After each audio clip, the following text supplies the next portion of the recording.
Okay guys, so 2026 na and I'm pretty sure maraming tao naghahanap ng bagong opportunity or career or kaya naman bagong pagkakakitaan this 2026. Now if ikaw yung tao na yon, magstay ka dito kasi meron akong i-share sa'yo na bagong high demand na high income scale this 2026. And at the end, if nagstay ka, bibigyan kita ng reward and gift kasi nagstay ka. And hindi ko bubulshitin na oras mo. Now, meron kasing tinatawag guys ngayon na high income skill na remote sales. Madaming tao hindi pa nakakaalam nito kasi gine-gatekeep pa nila. Itong remote sales guys, it's basically sales pero work from home siya. So, kung yung traditional sales is naggagala ka, naghahanap ka ng clients, nagpa-prospect ka, kumakausap ka ng mga kliyente, nagko-commute ka pa iba-ibang lugar para maka-close ng deal. Sa remote sales guys, hindi ganon. Ang kailangan mo lang laptop or kaya naman PC, tapos internet, tapos client. That's it. So yung sales yung sales activity mo, fina-facilitate mo na siya online. Now isipin niyo kung gaano ka high leverage na na job. Kasi hindi ka na magko-commute, so less expense sa'yo. Hindi ka nakakain sa labas, less expense, nasa bahay ka lang. You can work whenever you want, wherever you want, however you want. Basta meron kang laptop, may internet ka or PC na dala dun sa place na pag-workan mo. Now, bakit maraming taong nag-gatekeep dito? Kasi guys, ang alam ng tao is majority ang trabaho ngayon nasa marketing, nasa AI, nasa video editing, nasa kung ano-anong skill na iba yan. Wala namang problem doon. Pero ang main problem kasi ng mga skilled na talent natin, ng mga freelancers na to, is hindi nila alam magbenta.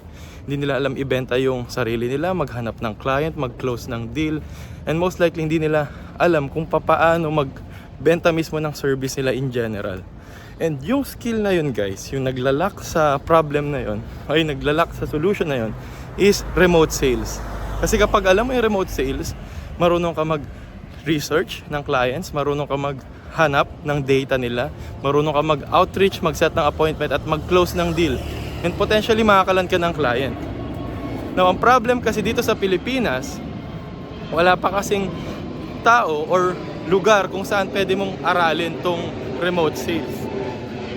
Now, ang tanong, sabi ko sa'yo kanina, kung magi-stay ka dito sa video, meron akong i-share sa'yo na gift ko to para sa'yo.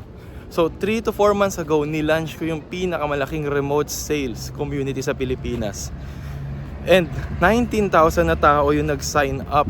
And right now, we're approaching 3,500 members projected. Onboarded na yung 3,100 to 3,200 doon sa community. And maraming tao ngayon ang natututo, maraming tao ang namamangha, maraming tao ang nag-a-apply na ng work at maraming tao ang nagpapasalamat. Now, ini-invite kita maging part nun ng free community ko that teaches remote sales. Bagay na bagay ito sa mga tao na wala pang alam sa remote sales masyado, walang alam sa freelancing, walang alam sa sales. Literal na lahat ng katanungan nyo sasagutin ng ng community. All the worksheets, materials, training modules, even yung mga magpaparaffles ako doon at saka yung 24/7 na admin support natin. Guys, free yun. Wala akong i-upsell, wala akong i-downsell.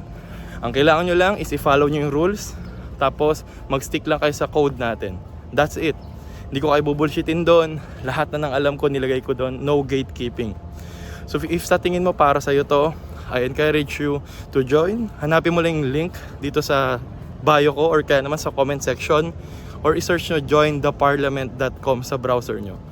Pwede to sa mga bata, sa matatanda, sa student. Pwede to sa mga Filipino na able at committed i-try. Pwede nyo i-check. Okay? Basta ang sa akin lang, follow nyo lang yung rules. Sobrang structured nito. Sobrang premium.